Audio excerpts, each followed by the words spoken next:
work with families all the time. That's my primary focus. And probably the greatest misunderstanding that families have with respect to the freedom model is that we encourage substance use. That, because we talk about moderation, because it's out there as an option, that somehow, some way we advocate it, or we tell their loved one that they should use substances on some level. And that's not true at all. It's not the case at all. We put it out there as one of the options because it is. Because that's the truth. In treatment, what happens is people are told that they have to abstain or use heavily. You see the problem there. Treatment has 80% plus failure rates. When I say failure rates, when people fail at treatment, they don't have the option of you can successfully reduce your consumption to non-problematic levels. That's not an option for them. They're told they're incapable of doing that. And so what we see from the research is when people fail in treatment, they go over to heavy substance use again. What we have in our society today is mythology that is deadly and a system that is killing people. We don't give people permission here at the Freedom Model to go out and use heavily. We don't encourage it. We don't advocate it. What we do is we tell people the truth so they can make an informed decision on what they want for their own lives. And we do the same for families. In our family book, I have painstakingly taken all of my experience working with families the past 25 years. And I've also taken my own personal experience because I've been on both sides of the addiction equation. I had a substance use problem, a heavy substance use problem when I was in my teens and early 20s that I overcame and changed my life. And then, I had a sibling with a problem. I've had a parent with a problem. I've had a couple cousins with problems. Close friends. So I've been on both sides of it. And one of the things that I realized is, it becomes very clear that people are very autonomous. I don't know what you're thinking. I don't get to decide what you like and don't like. And that's important.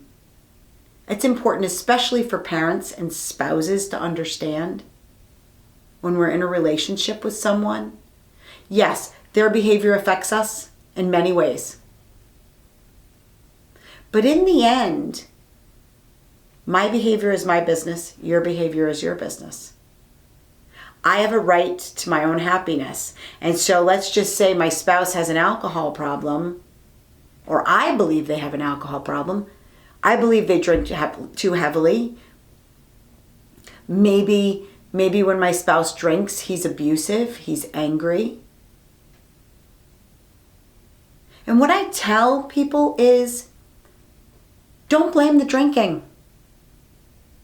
If somebody is abusive and they treat you badly, that's its own issue. And blaming the drinking is a mistake. Let's deal with that issue. In treatment, they would say that it's because of the drinking. But I was in AA for a long time, and I can tell you I knew many people that didn't change for them. And in some cases, they became more volatile, more violent, more angry, sober. We talk about in our book, The License to Misbehave. We give our loved ones a license to misbehave through all of this addiction mythology. The family book addresses all of this and more. There's a tremendous amount of guilt and shame associated with being in a relationship and being close to somebody with substance use problem. There's a lot of confusion, which is completely understandable. What should I do? What should I not do? What is really going on? Is this person choosing alcohol over my relationship? Is alcohol more important than being a parent? Is it more important than being a good husband or wife? It's not as easy. It's not as cut and dry as that. To that individual, they probably want it all. They probably want to maintain that relationship, yet they believe they can be happier with substance use. They can be happier drinking at the current level that they're drinking, or using heroin, or using benzodiazepines, or cocaine. They can be happier doing it than they can be not doing it, irrespective of their relationships. Because I can tell you, most people want to maintain their relationships, but they want also to maintain their relationship with that substance. We help them to sort that out. But for you, for a family member, we help you to see what's really going on and address in yourself what you can change, which is your preferences, which is what you want to invest or not invest in that relationship. Because you have a right to your happiness too, just like they do. And once we all start to focus on ourselves and what we can and cannot change, what we like and don't like, what our personal reasons are for our behaviors, the whole world gets a lot easier to navigate. Because I'm only responsible for me and my feelings and my thoughts and my preferences. So check out the Freedom Model for the Family. You can find it at www.thefreedommodel.org. And you can call me anytime. I'm available at 888-424-2626 most of the time.